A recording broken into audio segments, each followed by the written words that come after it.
It began on a morning so quiet that even the pines seemed to be holding their breath. A gray highway cut through the northern Arizona wilderness like a scar, cold, endless, and empty. If you'd driven past just then, you might have seen nothing at all. Just wind lifting loose snow across the road, a stretch of sky too pale to tell where the clouds ended and the land began. But hidden in the ditch beside that frozen road were two small shapes, trembling against the frost. Two bobcat cubs left behind by a man who thought no one would ever find them. He was wrong. They had been left some time before dawn. The air was sharp enough to sting the lungs, the ground hard as stone. Whoever abandoned them hadn't looked back, not once. Tire tracks led away toward the main road, disappearing into the white distance.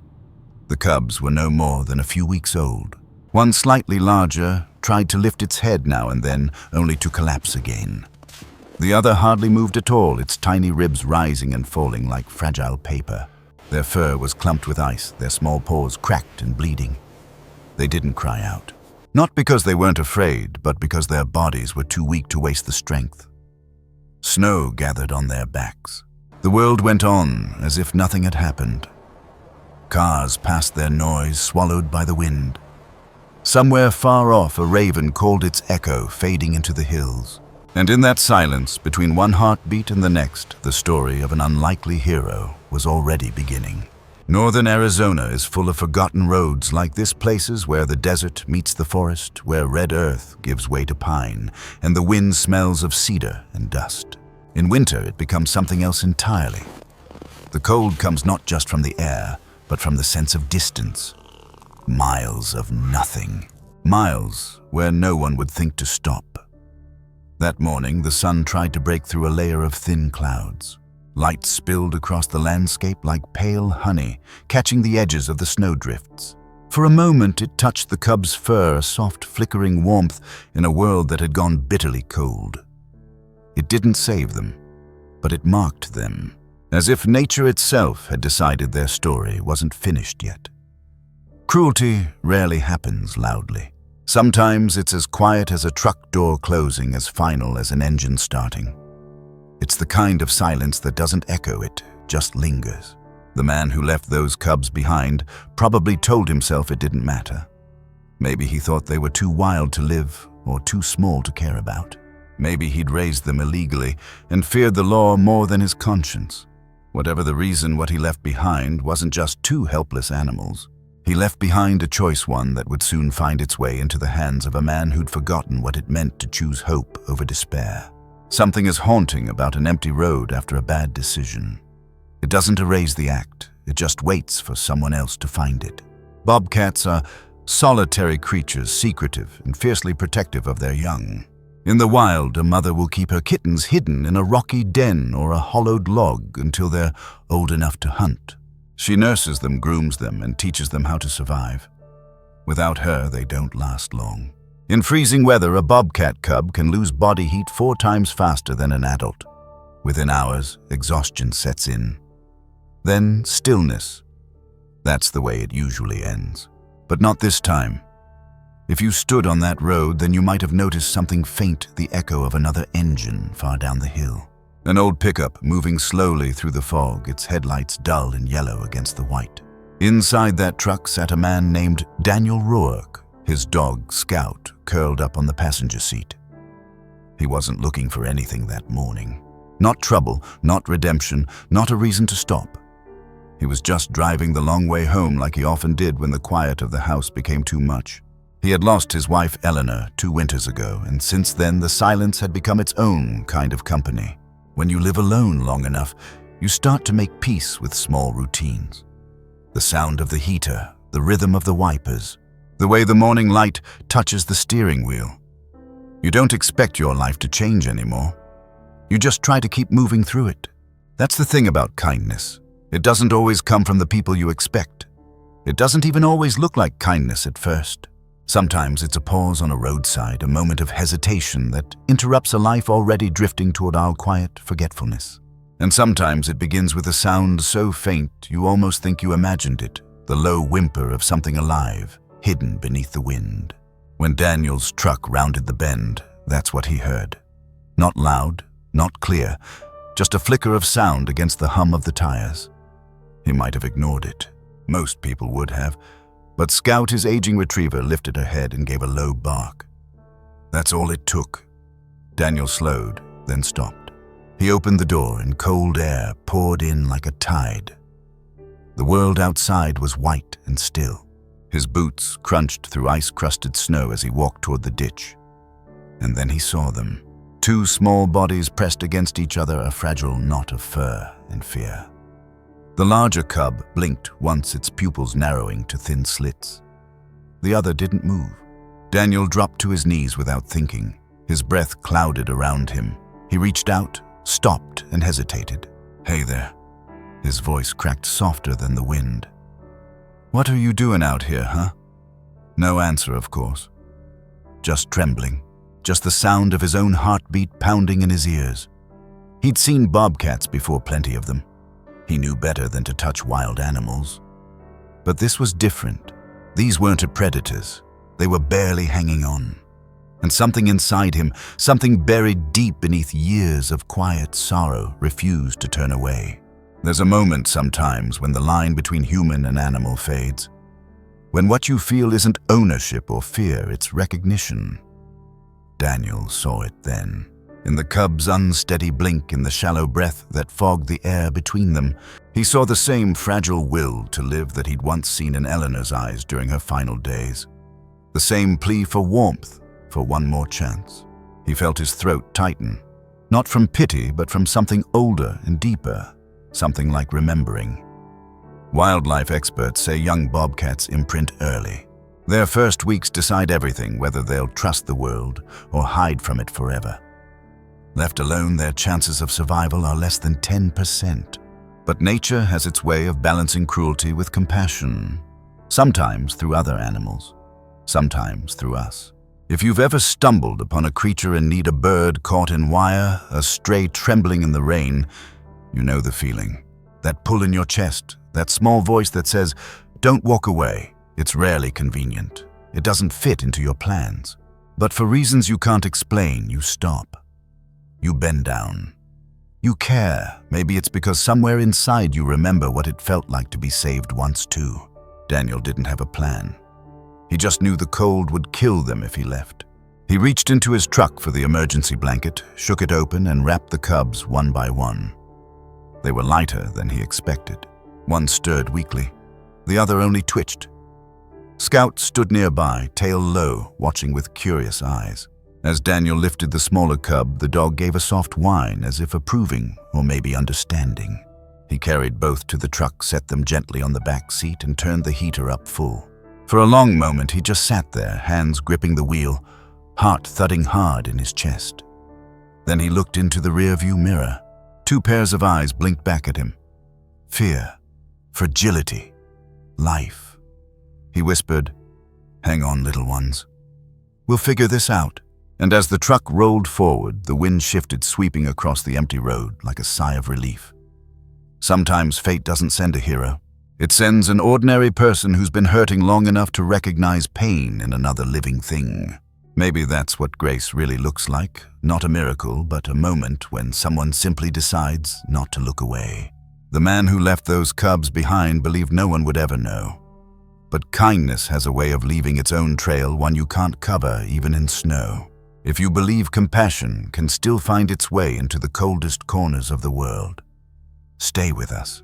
Because this is just the beginning of how one quiet man and two fragile lives would change each other forever. Next, we'll follow Daniel and Scout as they drive deeper into the forest toward an old cabin, a fading fire, and the choice that will test every bit of courage left in him.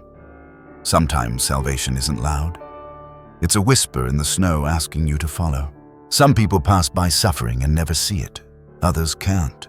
For reasons they can't even explain, they stop because something in the pain of the world calls to something quiet inside them.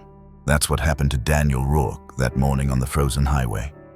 He wasn't searching for anything, but life has a way of finding those who've forgotten how to be found. Daniel was 59, a retired school custodian.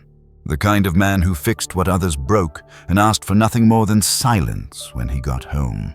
Since losing his wife Eleanor, The days had blended morning coffee, long drives, the dog asleep in the passenger seat. He'd learned to live inside routine, not because it filled him, but because it didn't demand anything of him. It's strange how loneliness can become its own comfort. It's predictable. You get used to the same road, the same stations on the radio, the same thought that you tell yourself doesn't hurt anymore, but always does. That morning, he had planned to drive as far as the old reservoir, let Scout stretch her legs and maybe sit a while. Instead, he stopped, because something moved in the ditch, and once he saw it, he couldn't look away. Daniel's truck idled beside the road engine, rumbling low. Scout leaned forward, nose pressed to the glass, whining softly. Through the pale frost, he could see them, two tiny shapes bundled together like fallen leaves caught in snow. He opened the door. The air hit his face dry and sharp. He could smell pine and exhaust and something faintly sweet like the scent of old hay. The cubs were smaller than he'd realized, their fur stiff with ice. He crouched, unsure if they were even alive. Then the larger one shifted barely and let out a sound so faint he thought it might have been the wind. It was enough. He reached for the blanket he kept in the truck, wrapped it as best he could, and held it against his chest. Their bodies were cold, almost still. Scout whined again, tail tucked, as if she understood that something fragile was being carried into their lives. Daniel stood there for a long time, the world around him blurring into a wash of white and soundless air. He didn't know what to do next, but he knew what he couldn't do. He couldn't leave them. It had been years since Daniel had held anything that needed him. After Eleanor passed, his hands had become idle. Things meant for mending fences or starting the truck, but not for comfort. He'd forgotten what that felt like. The fragile weight of another life depends on his steadiness. And standing there holding two trembling cubs wrapped in wool, he felt something stir that he hadn't felt since the day they'd buried her. The simple, terrifying awareness that he could still care. Grief has a strange way of freezing a person from the inside out. You don't even notice it happening. You just wake up one morning and realize the world doesn't move you anymore. But kindness, that small, stubborn act of seeing something helpless and choosing not to walk away, that's how the thaw begins. In that moment, Daniel wasn't just facing the cold wilderness or the fear of doing something foolish. He was facing himself. The forest stretched out behind him, ancient and wild. Life and death balanced there without judgment. The road ahead, narrow and gray, led back to a town full of people who'd long since stopped calling. And somewhere between those two worlds stood Daniel, torn between doing what was right and doing what was human. He knew that if he called wildlife services, they might take the cubs, tag them as abandoned, and put them down to prevent suffering. He also knew that if he tried to care for them himself, he was stepping far outside the lines. But sometimes the lines between law and compassion blur. And sometimes the only compass left is the voice of someone you loved, still echoing in memory. He could almost hear Eleanor then, her voice soft, steady, teasing, "Do what's right, Danny, not what's easy." Wildlife officers often warn against interfering with orphaned animals, and they're right most of the time. A human's scent can confuse the young, making it harder for a mother to return. But in rare cases, especially during deep freezes like the one that week, the cubs don't stand a chance without immediate warmth. Bobcat kittens that young can't regulate body heat. Without shelter, they'll lose energy and collapse within hours. Their mother, if she was still alive, would have been hunting, but no mother leaves both of her cubs willingly. That's how Daniel knew. They hadn't been lost. They'd been left. He looked down at the smaller cub, its nose pale, its tiny claws half buried in the folds of his sleeve. He whispered, "It's all right. You're gonna be all right." He didn't know if it was true, but saying it made it feel possible. Scout nudged his knee, whining softly, her eyes never leaving the bundle in his arms. Daniel smiled, just a flicker. "Guess we've got a company now, huh?" He carried the cubs to the truck and placed them carefully on the back seat, layering the blanket around them. The heater groaned, blowing warm air into the small space. The frost on the windshield began to melt. He watched their sides rise and fall slowly, unevenly, but steady enough to hope. Then he looked out at the road stretching ahead and realized he had no idea where to go. There are moments in life that don't feel big when they happen. They don't come with music or applause or any clear sign that this is the turning point. But later, when you look back, you realize that was the day something shifted. The day you said yes to being needed again. The day you let the world back in, even if it hurts. Daniel didn't know it yet, but that roadside moment kneeling in the snow with two small, shivering souls was his beginning again. And for the first time in a long while, he wasn't thinking about how much he'd lost. He was thinking about how much he might still be able to give. Kindness isn't loud. It doesn't announce itself. It doesn't need to be seen. It's the warmth of a truck cab against the cold. It's the trembling hand of a man who hasn't touched another heartbeat in years, holding on just long enough to make a difference. Some say humans interfere too much with nature.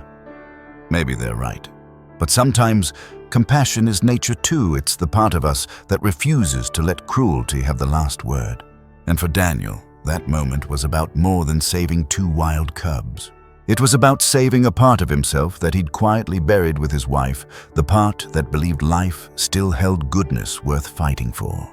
The snow had started falling again, fine and slow. Through the windshield, Daniel could see the flakes drifting down like dust from an old photograph. He turned up the heat a little more, then reached over to pat Scout's head. Her tail thumped once against the seat. The cubs stirred under the blanket, a small, uncertain sound between them. Daniel smiled. "Hang in there, little ones. We'll figure something out."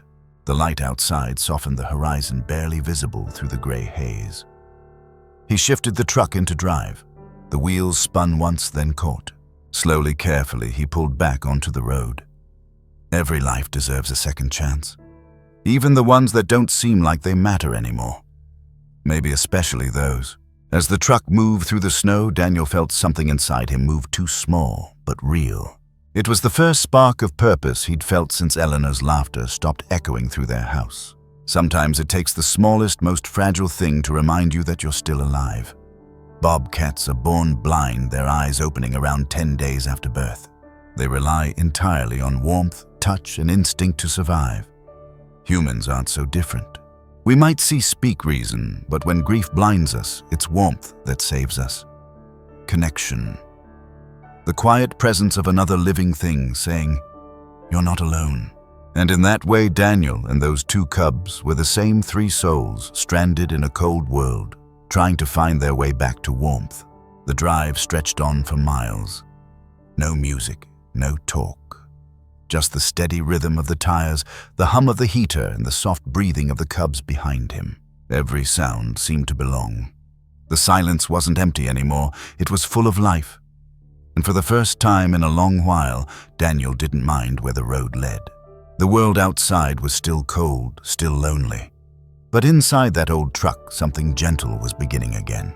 If you've ever felt the weight of loss or the quiet ache of wondering whether kindness still matters, stay with this story, because the journey Daniel's about to take will remind you love, loyalty, and compassion don't end when we think they do.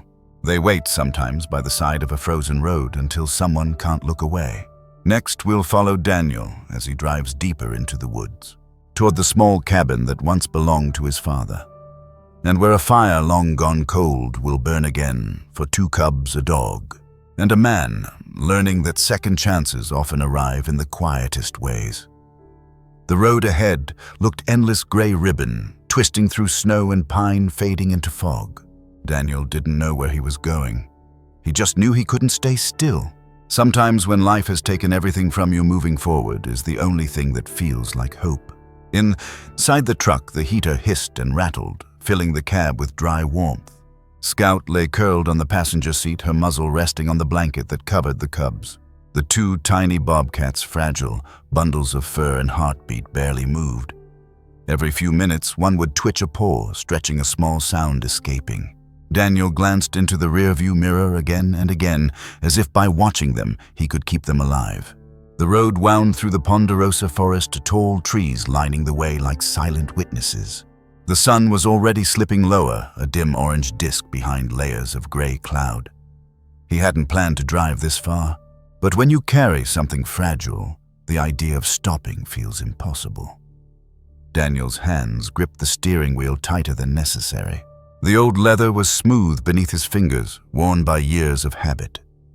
He kept his eyes fixed on the road, but his mind wandered somewhere else, back to Eleanor. It had been her idea to buy the small hunting cabin years ago, a one-room shelter deep in the forest where the air smelled of cedar and quiet. They'd gone there in summer fishing, reading, sitting on the porch, listening to the wind. He hadn't been back since she passed, not once. But now that was exactly where he was headed. Not because it was warm, it wasn't. Not because it was easy, it wasn't that either. But because deep down he knew the cabin was the only place left where he could keep a promise to her and to himself. As the truck hummed along the empty road, Daniel thought about the strange symmetry of life. How sometimes when you think everything is over, something small and unexpected pulls you back to where you began. He'd once promised Eleanor that if anything happened to her, he'd still take care of things. Feed the strays she loved, check the bird feeders, keep the world gentle where he could. He hadn't done much of that, until now. The irony wasn't lost on him. 2 wild creatures left to die had reminded him of what it meant to keep his word. Grief can make a person forget their own hands, their own purpose. But kindness, especially the quiet kind, has a way of waking memory. The storm clouds rolled closer, dark and heavy over the pines. Daniel felt the tires slide once on the frozen asphalt, the truck correcting itself with a groan. Outside, the wind carried flakes of snow like dust over glass. He was driving through more than a winter landscape, he was driving through his own uncertainty. Nature didn't owe him safety. The cold didn't care if he was lonely. And yet somewhere within that indifferent vastness, he found comfort. Because out here, every breath, every decision mattered. The wilderness didn't judge, but it did mirror. And right now it was reflecting something at him, a man trying again to choose compassion over fear. The cubs, helpless and wild, represented both nature's cruelty and its innocence. Daniel's act of care wasn't just about survival. It was a kind of prayer, a plea to feel alive again through the act of giving life to something else. The air outside the truck was well below freezing. At that temperature, even strong animals can falter. Young bobcats lose heat 4 times faster than an adult cat. Without food or shelter, they would have slipped quietly into stillness long before dawn. And though most people never see a bobcat up close, they live among us more than we realize, quiet, unseen, keeping to shadows and edges. They survive not by strength alone, but by patience, by knowing when to move and when to stay still. Daniel smiled faintly at the thought. Maybe in that way he wasn't so different from them. The snow deepened. Tire tracks disappeared behind him almost as soon as they formed. Daniel squinted at the road headlights, cutting short beams into the haze. The windshield wipers creaked with each pass. He tried turning on the radio for company, but all he found was static. So he turned it off again and listened to the hum of the engine. The soft breathing behind him, the faint whistle of wind through a crack in the door. It was strange how peaceful it felt. A kind of silence he hadn't known he needed. He thought of how Eleanor used to fall asleep beside him during long drives, her head tilted toward the window. She'd always say, "The quiet roads are the kindest ones." He understood now what she meant. Somewhere between grief and wilderness, the quiet becomes a kind of truth. The cubs stirred again. The smaller one let out a weak, broken cry. Daniel reached one hand back, palm open, as if his presence alone could steady them. "You're all right," he murmured, voice low. Almost there. The words weren't really for them. They were for himself. Sometimes people think healing happens in big moments, grand gestures, sudden light. But more often it comes in the small ones, the steady hum of an engine, the warmth of a blanket shared. The decision to keep driving even when you don't know where the road ends. That's how second chances begin, not with certainty, but with movement. In the wild, mother bobcats move their kittens every few days to new hiding spots, instinctively protecting them from predators. Each journey is risky, but the act of moving is what keeps them alive. It struck Daniel how similar that was to grief. You can't stay in one place too long, not when pain settles like snow. You have to move, even if you don't know the destination. Because movement, no matter how slow, is what keeps the heart from freezing over. For a long while, Daniel said nothing. The road stretched endlessly, the forest pressing in from both sides. He could feel the weight of the cubs' lives in the cab. their tiny breaths syncing with the rhythm of the tires. Scout shifted beside him, resting her head on his knee. Her eyes met his for a brief moment, soft and steady. It felt like understanding. She didn't need words to know that something sacred was happening here. Outside, the first real flakes of the storm began to fall. Inside, the warmth deepened.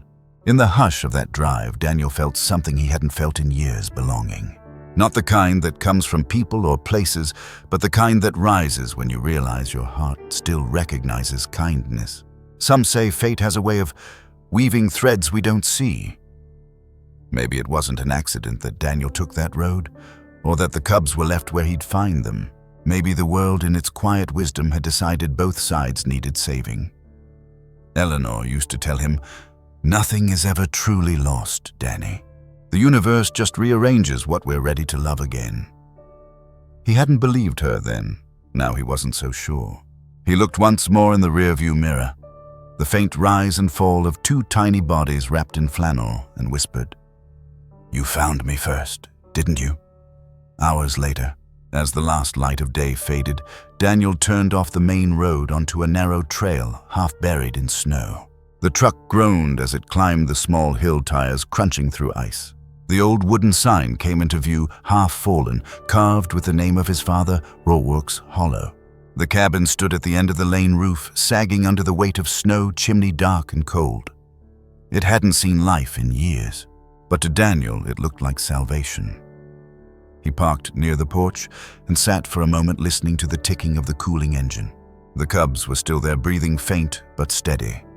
He turned to Scout. "We're home, girl. For now." And for the first time since Eleanor's passing, the word home didn't sound like loss.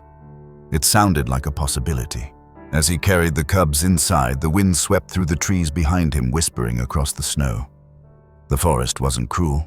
He realized it was honest. It took what it needed, gave what it could, and waited for those who dared to care. Inside the cabin, the air was dry and still. Dust floated like ghosts in the fading light. Daniel set the cubs down near the old stone fireplace and crouched to strike a match. The flame flickered fragile at first, then caught the edge of dry wood. He watched as the light grew, painting the room in soft gold. The cubs stirred, turning toward the warmth. Scout lay down beside them, eyes half closed. Daniel sat back the fire, reflecting in his eyes. It wasn't much, but it was enough. If you've ever carried something fragile through the dark, hope, grief, faith, you know how heavy it can feel. Stay with us, because what happens next isn't about survival alone. It's about what it means to choose love again, even when it hurts. In the next chapter, the storm closes in. The cabin becomes a fragile island of light against the vast white wilderness. And as Daniel struggles to keep the cubs alive, shadows begin to move beyond the tree line, reminding him that compassion always comes with a cost. Night fell softly over the forest, turning the snow to silver and the pines to silhouettes. Inside the small cabin, the fire burned low, its light flickering across wooden walls that hadn't known warmth in years. Daniel sat beside it, the bobcat cubs wrapped in old towels, their tiny bodies finally still. For the first time since finding them, he allowed himself to breathe. But the forest never stays quiet for long. Out there, beyond the glass and glow, something was moving. The storm that had rolled in during the afternoon had quieted now, leaving behind a deep, muffled stillness. Snow lay heavy on the pines, bending their branches into graceful arches. The world outside seemed peaceful, almost gentle. But Daniel knew better. He'd grown up here. He understood the kind of silence that meant danger was near, the kind that seemed to listen. Scout lifted her head, first ears pricked. The firelight caught the edge of her eyes, and Daniel followed her gaze toward the frosted window. Nothing, only the slow drift of snowflakes under the dim glow of the moon. Still, his heart began to thud harder, the way it always did when instinct whispered, "You're not alone." He rose quietly, crossed the room, and pressed one hand against the cold glass. Then he saw it, two faint beams of light slicing through the trees, headlights cutting across the snow. A white pickup truck rolled slowly into the clearing tires, crunching against ice. Two men stepped out, both in heavy camouflage jackets, rifles slung loosely over their shoulders. Their boots sank into the snow as they looked around, their breath rising like smoke. Daniel froze. He knew that look, the cautious assessing kind that didn't belong to hikers or rangers, poachers or scavengers. One of them spoke, his voice carrying through the cold. "Tracks stop here. They can't have gone far." Daniel stepped back from the window. His mind raced. He glanced at the cubs sleeping near the fire, two tiny, helpless lives that had no idea what kind of world existed outside this cabin. Scout growled low, a rumble deep in her chest. "Shh," Daniel whispered. "It's okay, girl. Just stay close." But he didn't believe it was okay. Not yet. Fear has a strange sound in the wilderness. It doesn't shout. It hums steady low, almost invisible, until you realize it's been there all along. Daniel felt that hum now. Not just for himself, but for the fragile weight of what he was protecting. He wasn't a fighter. He wasn't even sure he could explain what he was doing if someone demanded to know. All he knew was that he couldn't let those men find the cubs. He looked at the fire, then back toward the door. The flames painted his hands in shades of gold and orange, trembling slightly. It reminded him of Eleanor's voice again, soft but firm. "Do what's right, Danny, not what's easy." He took a long, steady breath. Then he turned the fire down, spreading the logs apart, so the light dimmed to a faint glow. Outside, the voices grew closer. One of the men laughed softly, the sound cutting through the still air like a blade. "Bet they're worth something," he said. "Even a baby bobcat's fur brings cash." Daniel's jaw tightened. He wanted to hate them, wanted to think of them as cruel and careless. But as the second man spoke, something in his tone stopped Daniel cold. "Don't feel right, though. They're just babies." There it was. Hesitation. The quiet war between greed and conscience. Daniel knew that war well. He'd fought it himself more than once in smaller ways, when helping meant risk, when kindness meant losing something of your own. The world isn't divided cleanly between good and evil. Most of the time, it's just 1,000 small choices that tilt one way or another. And tonight, Daniel realized he was standing on that tilt. Wildlife poaching isn't common in these forests anymore, but it happens. Even now, bobcats and lynx are trapped for fur in remote areas, often illegally. Their pelts are traded quietly, moving from hand to hand, before anyone even asks where they came from. Daniel had seen that side of the world growing up, hunters chasing profit instead of survival. He'd promised himself he'd never be part of that. Now here he was, standing in a cold cabin, sheltering two creatures that others might see only as trophies. It wasn't about law or punishment anymore. It was about the small difference between taking life and protecting it. Boot steps crunched closer to the porch. Daniel grabbed the old flashlight from the counter and stepped toward the door. Scout stood at his side, silent but alert. The knock came sharp against the wood. "Evening," one of the men called. "Didn't think anyone was up here this time of year." Daniel opened the door just a crack, keeping his voice calm. "Just me and my dog. Weather's got me stuck for a few days." The taller man squinted past him, eyes catching the faint glow of the fire. "Have you seen anything? We got word someone picked up a couple of abandoned cubs near the road." Daniel felt his pulse spike. He forced a half smile. "Cubs? No, haven't seen a thing. Just no." A pause stretched between them long enough for the cold air to bite at his face. Then the man nodded slowly. "Well, if you do, you let the ranger station know. They'll want to handle it properly." Daniel nodded. "Sure thing." The man turned to leave. The other lingered for half a second longer, studying Daniel's eyes, something unspoken passing between them. Then he followed his partner back to the truck. The engine roared to life, headlights cutting through the trees, then vanished into the distance. For a long while, Daniel stood there, hands still resting on the doorknob. The snow kept falling. The world felt larger, quieter again. Scout brushed against his leg, nudging him gently back to the present. He closed the door, exhaling the breath he hadn't realized he'd been holding. Back by the fire, the cubs slept, their tiny bodies curled together like warmth itself. He knelt beside them and whispered, "You're safe. For now." It wasn't bravado. It wasn't a victory. It was a promise, a fragile one, but real. And it struck him then how strange courage can be. It isn't loud or heroic. It's the quiet act of protecting something small, knowing full well the world may never know you did. Daniel poured himself a cup of coffee and sat by the window again, watching the snow bury the tire tracks outside. He thought about those men, how easily things could have gone the other way. It would have taken one choice, one word differently spoken, and the story would have ended before it truly began. Maybe kindness was never about being strong. Maybe it was about being stubborn, refusing to let indifference win. The wind shifted through the trees, carrying a low, distant moan that sounded almost like a sigh. It felt like the forest itself was watching quietly, approving. He leaned back in the chair, eyes half closed, listening to the soft crackle of the fire. Every sound inside the cabin felt amplified now, the steady breath of the cubs, the faint rhythm of Scout's tail brushing against the floor. Outside, the pines swayed in slow unison. The same forest that had taken Eleanor's ashes years ago now stood as their witness. Life and death, love and fear, survival and grace, all of it woven together in one quiet night under the pines. And for the first time in years, Daniel didn't feel like a man running from the past. He felt like a man finally standing still for something that mattered. If you've ever stood in the dark, unsure whether what you're doing is enough, remember this. Sometimes the smallest act of compassion changes everything it touches.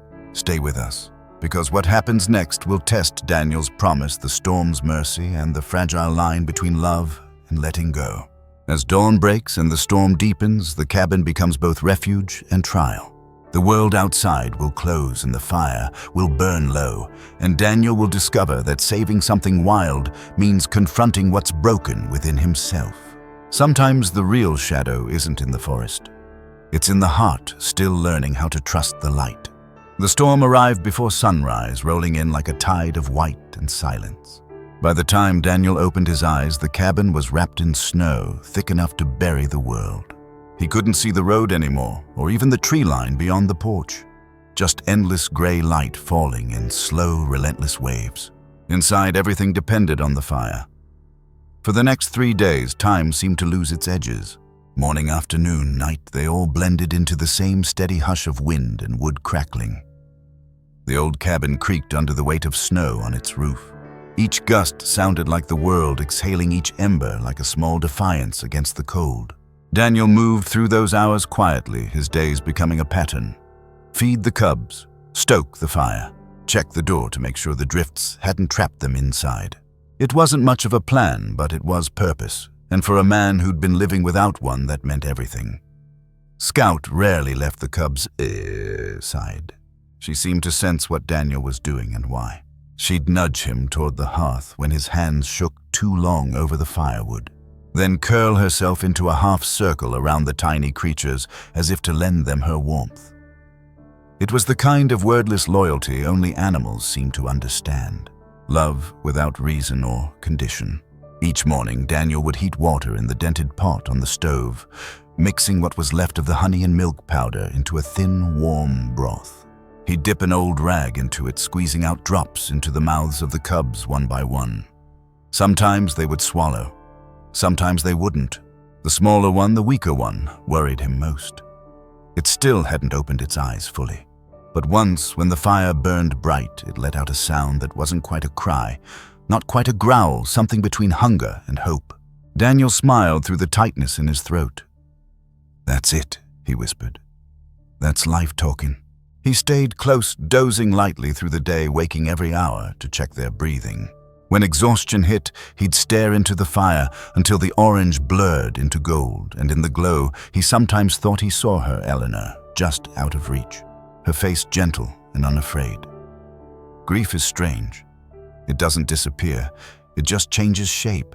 For Daniel, it had lived in the corners of quiet room, in empty cups, in the silence of days, without reason.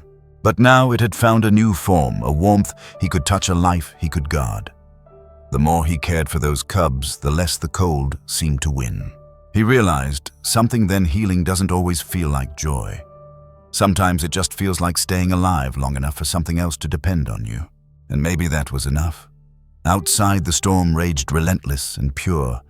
Inside, it was all heartbeats and patience.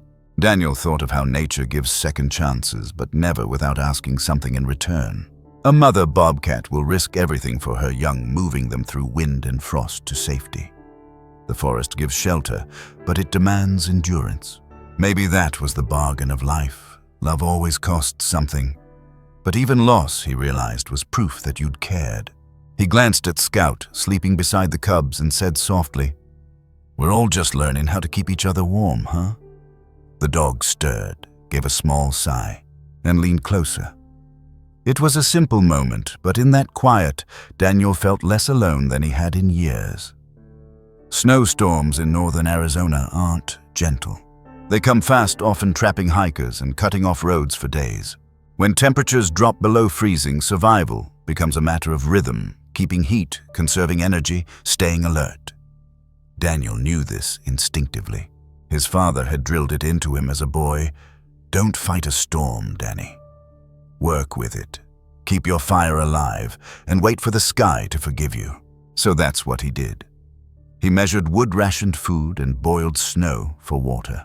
And through every small act, he found something that felt like prayer, not the kind you say out loud, but the kind that grows quietly inside your chest until it becomes faith in its simplest form. We might just make it. By the second night, the fire became more than light. It was memory and purpose, and everything that kept the darkness at bay. Daniel watched its glow dance against the walls, listening to the wind hum low around the cabin. He thought about how fire is like the heart. It flickers, falters, needs tending. But as long as you keep feeding it, it gives back warmth, even when the world outside feels frozen. The cubs slept closer now, their breathing steady, their fur drying out soft and thick. Scout lifted her head, once gave Daniel a look that almost felt like gratitude, then rested again. He whispered into the crackling air, "You did good, girl." Then, softer. "We all did." There were no big realizations that night, no epiphany that healed everything at once. Only the sound of snow falling, the fire breathing, and the heartbeat of a man rediscovering what it meant to care. He found comfort in the routine, every log placed, every bowl washed, every moment the cubs stirred. Each act said something words couldn't. You're not alone anymore. When grief finally loosened its grip, it didn't vanish. It just stepped aside long enough for life to slip back in. We all face storms that don't appear on weather maps, the kind that settle quietly inside the chest and stay longer than we want them to. But survival, Daniel realized, isn't about waiting for them to pass. It's about finding a reason to keep the fire burning while they do. Maybe for someone it's a pet, a neighbor, a grandchild. Maybe it's the small garden behind the house or the sound of the woods after rain. Whatever it is, those tiny lights are what keep us human. And that's what this storm was teaching Daniel, how to live again in the company of small, fragile things. On the third night, the wind began to soften. The drumming on the roof turned to a whisper. Through the frosted window, Daniel saw a faint glimmer in the sky, the first star breaking through. He smiled, a tired, grateful kind of smile, and knelt beside the cubs. The weaker one stirred, blinking up at him for the first time with cloudy blue eyes. He let out a shaky laugh. "Well, look who's finally decided to join us." The cub blinked again, then nestled closer to its sibling. And just like that, something inside him healed in a way he couldn't name. It wasn't grand. It was quiet, and it was real. Because the sight of life returning, even in something small, reminded him that love never really disappears, it just changes where it lives. That night, Daniel sat by the window long after the others had fallen asleep. The forest was still buried, but the stars were bright again. He thought of Eleanor, not as the ache he'd carried, but as the warmth he'd learned to pass on. He whispered into the dark, "You'd like them, Ellie. They've got your stubborn heart." Somewhere a branch cracked under the weight of snow. The sound was soft, almost musical. It felt like an answer. By dawn, the storm had calmed completely. The snow lay deep, but glittered under new light. For wildlife, that stillness meant something profound, a reset. Every storm, no matter how harsh, reshapes the forest covers, tracks, hides old wounds, and gives everything a chance to start again. That's what Daniel saw when he opened the door the next morning. The world wasn't broken, it was simply beginning again. He stood on the porch, hands in his pockets, watching the breath of the forest rise in misty clouds. Behind him, the cabin glowed like a lantern against the snow. Inside, Scout snored softly. The cubs were asleep, warm and safe. The fire still burned steady and alive. Daniel smiled to himself. We made it through. And though the road ahead was buried for the first time in years, he wasn't afraid of where it might lead. If you've ever waited for the storm inside you to pass, you know how rare these quiet mornings are. The ones that remind us we survived. Stay with this story, because just beyond this calm, something wild and unexpected is waiting at the edge of the trees. As the snow begins to melt, Daniel will step outside to gather more wood, and in the pale light of dawn, he'll see movement at the tree line. Not a man this time, not danger, but a shadow of grace returning to claim what was lost. The storm may be over, but the heart of the forest is just beginning to speak. The storm ended not with thunder, but with quiet, a stillness so deep it felt like the forest itself was holding its breath. When Daniel woke that morning, the world outside the cabin was wrapped in gold. The snow shimmered untouched, and the air had that kind of silence you only hear after something powerful has passed. He thought it was over, but the morning had brought company. Daniel stepped out onto the porch, boots sinking into snow that came up past his ankles. The sky was pale rose over the pines, the kind of light Eleanor used to call God's whisper. Scout padded beside him, tail wagging lazily, breath fogging in small clouds. Behind them, the cubs stirred near the hearth, safe, full, warm. He drew in the cold air, a clean ache in his lungs. For the first time in years, he felt something like peace. Then Scout stopped moving. Her ears perked, her body stiffened, and a low growl rumbled in her chest. Daniel followed her gaze toward the tree line. At first, he saw nothing, just the slow drift of mist among the trees. Then from the shadows, a shape began to form. Large, graceful, moving with a kind of purpose that only comes from instinct and need. A bobcat, an adult female. She emerged from the pines like a ghost of the wilderness, coat sleek with frost, eyes bright as amber fire. Every step was deliberate, silent. Daniel froze. His breath caught somewhere between fear and awe. He had seen bobcats before, usually from a distance, a quick flash of movement across a trail or a glimpse through the trees. But never like this. Never standing still, facing him. She stopped about 20 yards away, the early light painting her fur in silver and gold. Her ears twitched. Her nose lifted, catching a scent carried on the cold. The scent of her cubs. Daniel's heart began to pound. He understood instantly. This wasn't a chance. The storm hadn't just brought calm, it had cleared a path. And she had come for what was hers.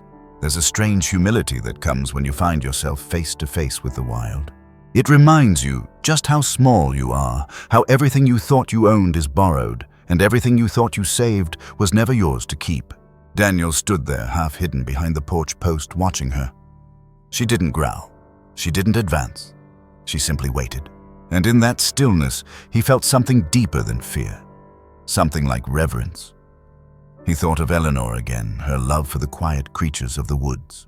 She used to say, if you ever meet an animal's eyes and they don't look away, it means you've both been forgiven for something. He wondered if that's what this was, a kind of forgiveness neither of them had asked for, but both somehow needed. The old instincts whispered, stay back, don't interfere. But another voice, the one that had led him here, that had refused to let two helpless cubs die, told him to listen instead. The battle wasn't between him and this animal. It was within himself. Was he ready to let go of what he'd protected? Could he trust nature, the same nature that had once taken so much to take care of what he loved now? He looked at the cabin where faint movement flickered near the door, the cubs awake, restless. They had survived because of him. But survival wasn't the same as belonging. And this mother, this wild, steady creature standing in the dawn light, belonged to them, and they to her. It was that simple, and that is impossibly hard. In the wild, a bobcat mother can find her young by scent long after being separated by miles of forest. She'll call softly, a throaty chirp pacing the edges of her territory until she picks up a trail.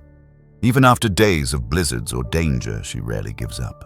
That's what Daniel was witnessing now, the purest form of devotion written in instinct instead of words. A loyalty older than memory itself. And for the first time in a long time, he realized love wasn't something humans had invented. It was something we'd simply borrowed from the world around us.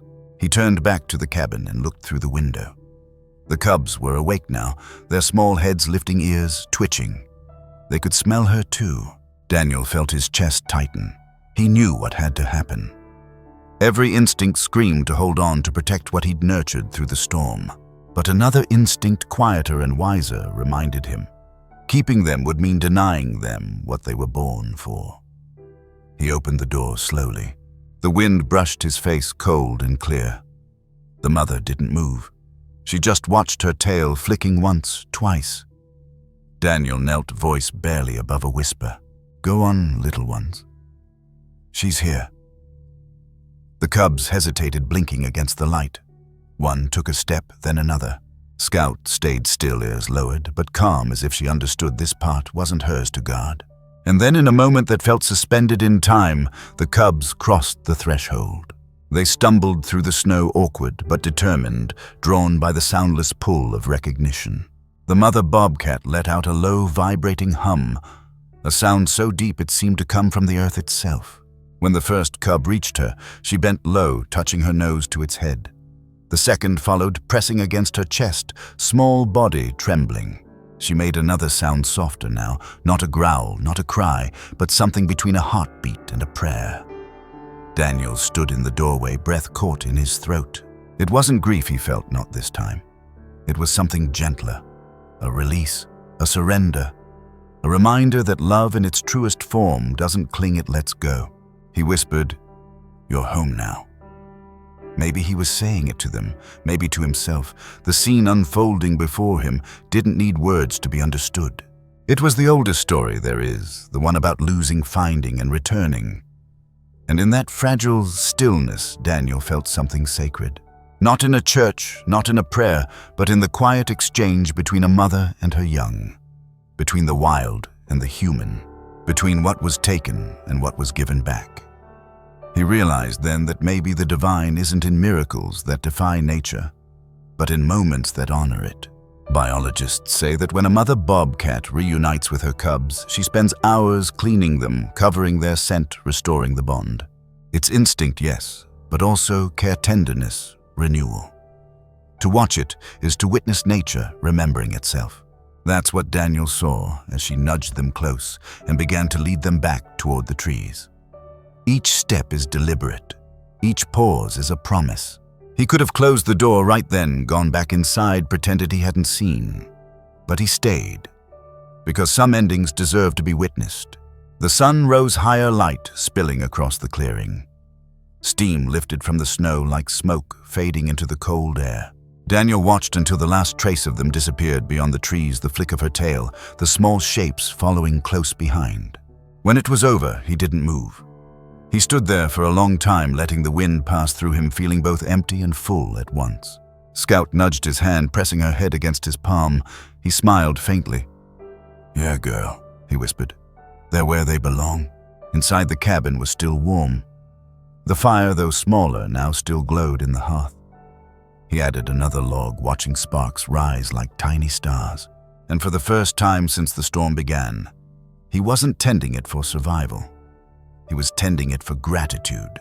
If you've ever had to let go of something you loved, you know it's not about losing, it's about trust. Trusting that the love you gave will live on somewhere beyond your reach.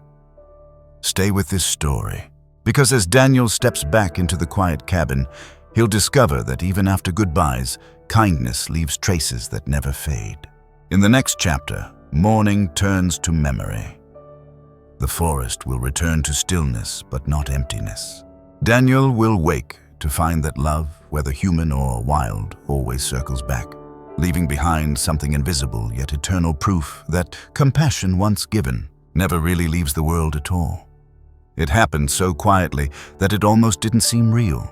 No roar, no chaos, just the soft rhythm of breath meeting breath.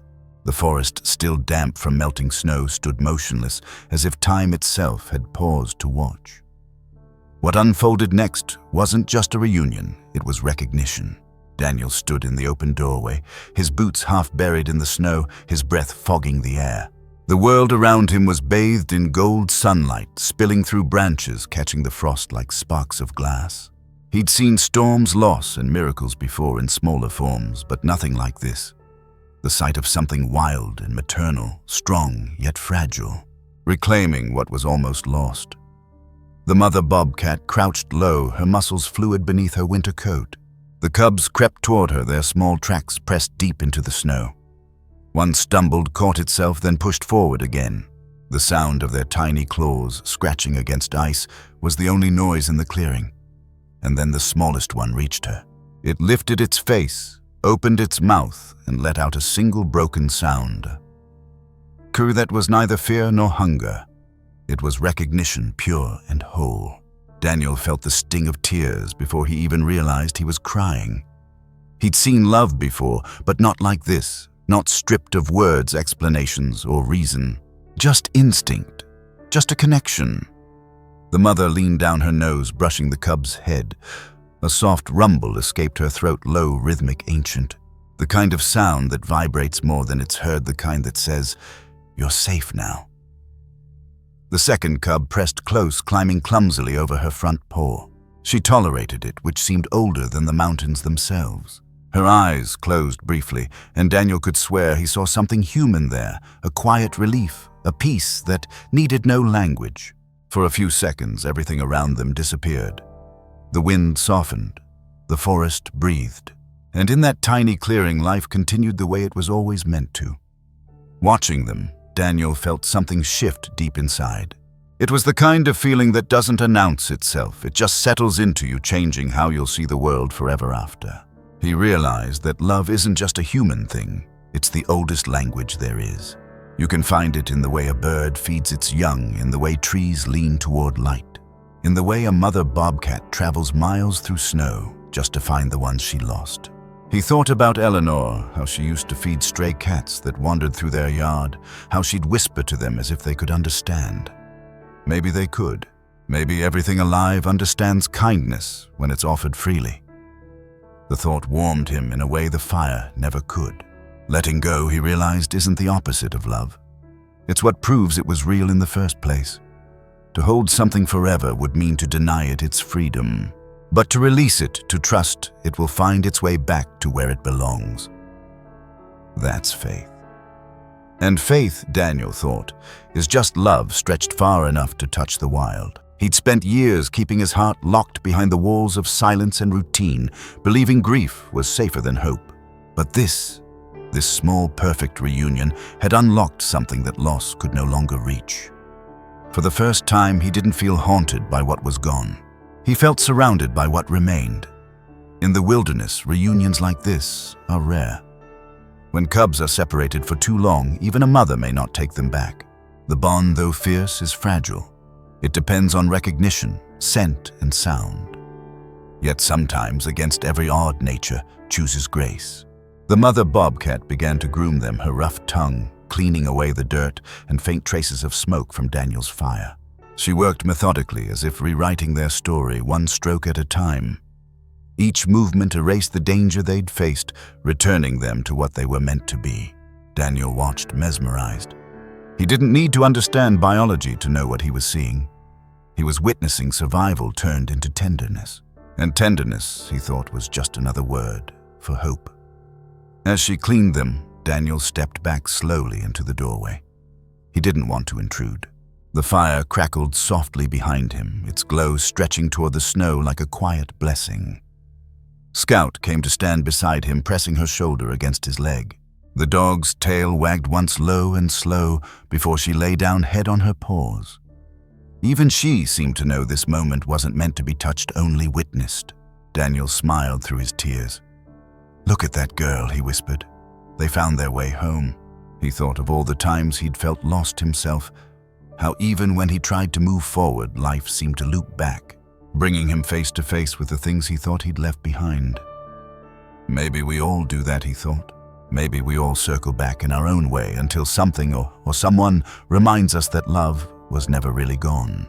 There's a quiet power in simply watching goodness happen. You don't have to own it, control it, or even explain it.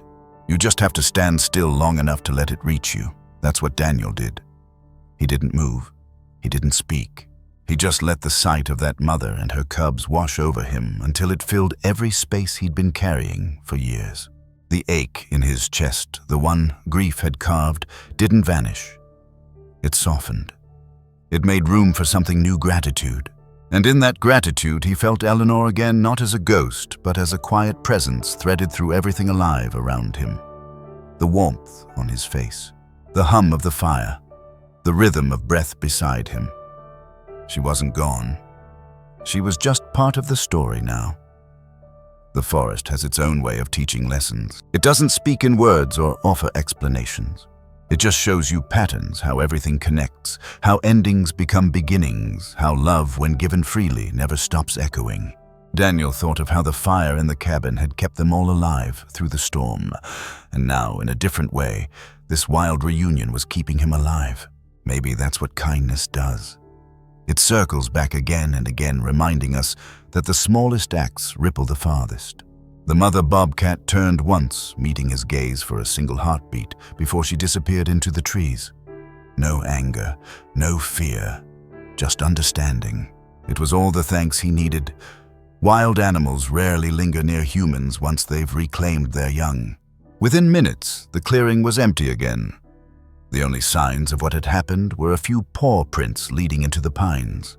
And yet, something about the space felt changed, like the air itself had learned compassion. Daniel stepped forward, his boots pressing softly into the fresh snow.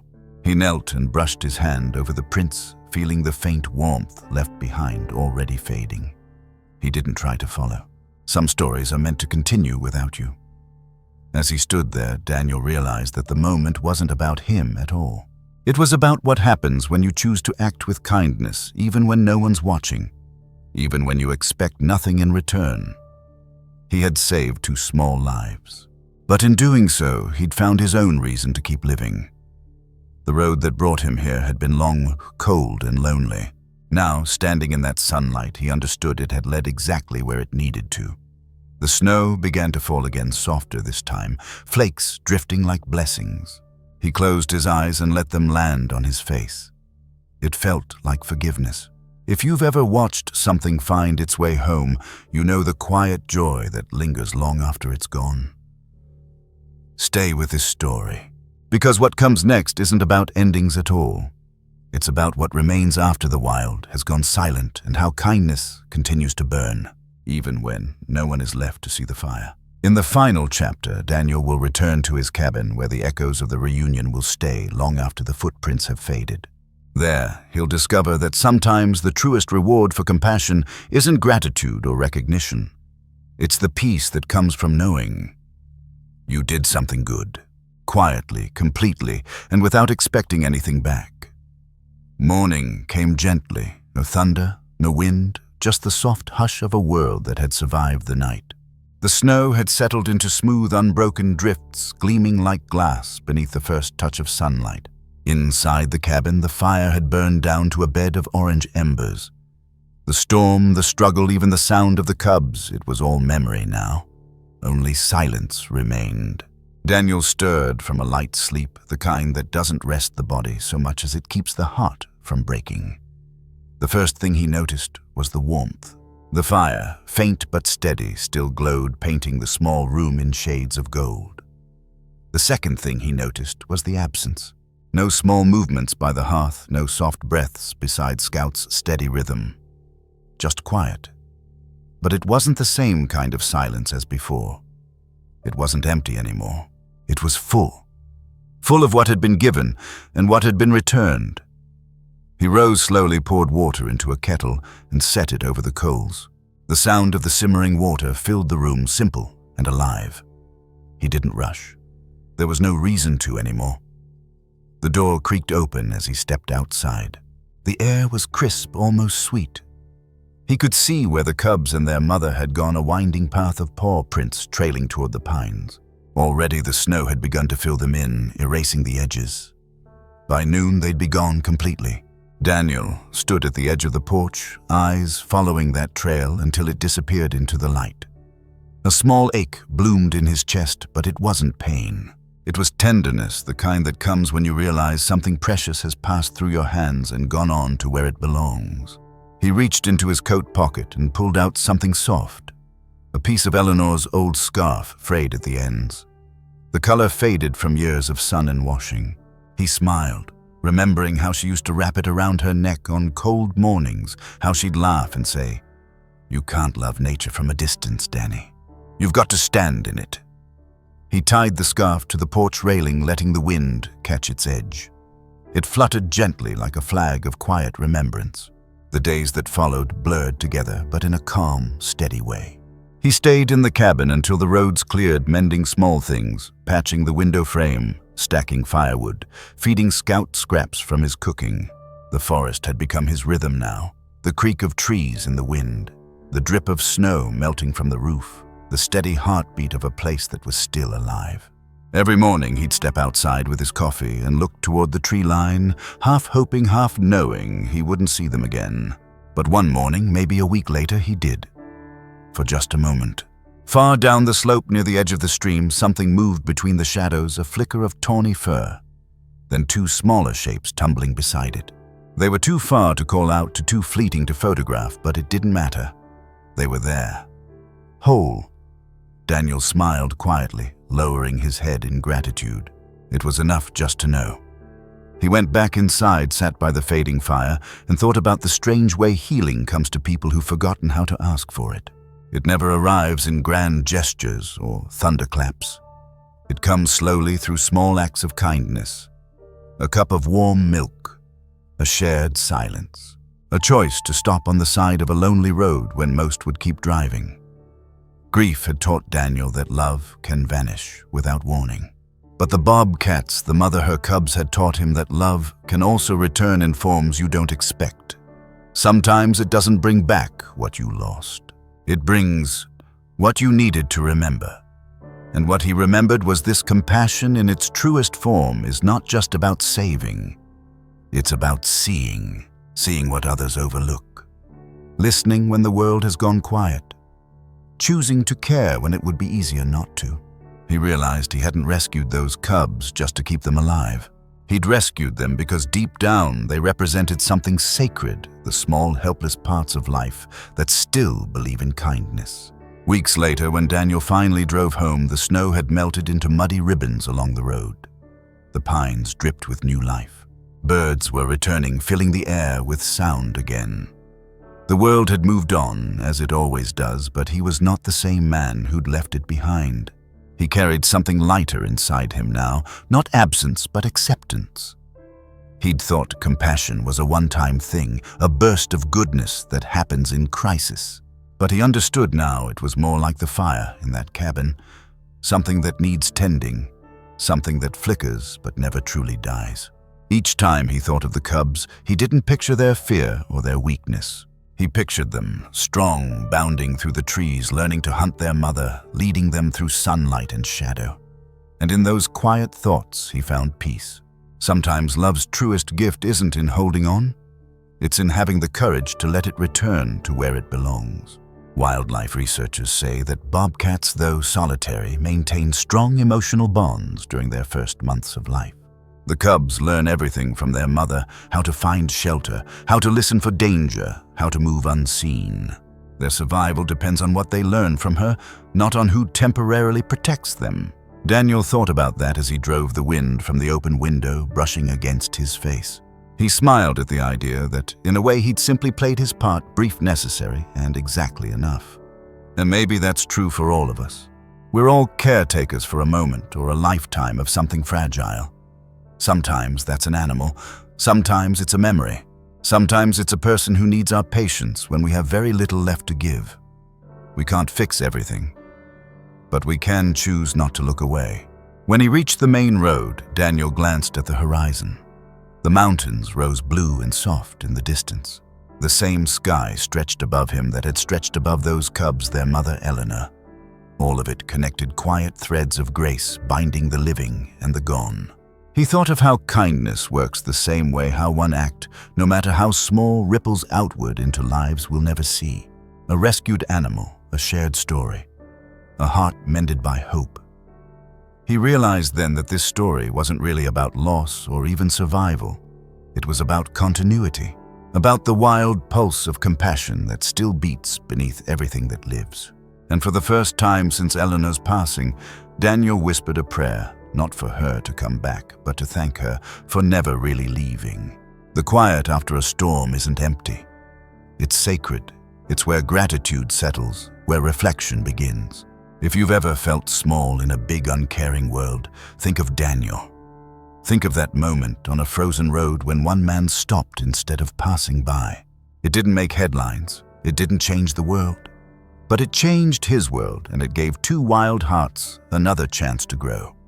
Doesn't need an audience. It only needs a moment and someone willing to listen when the world goes still. Back at home, Daniel hung the piece of Eleanor's scarf on the window by his kitchen sink. Every morning when sunlight touched the fabric, it shimmered faintly, the way the snow had that morning at the cabin. Scout slept by the door, older, now content.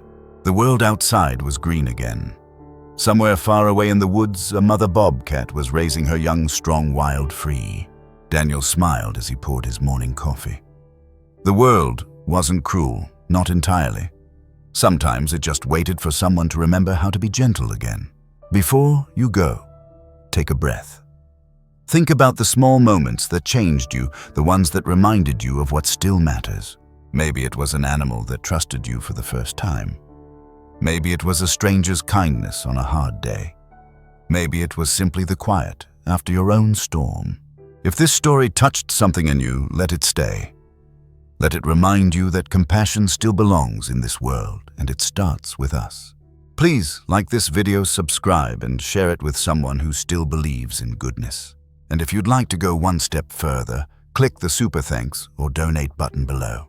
Your kindness helps rescue and heal wild animals like these bobcats, creatures who remind us that even in the coldest places, love still finds a way home.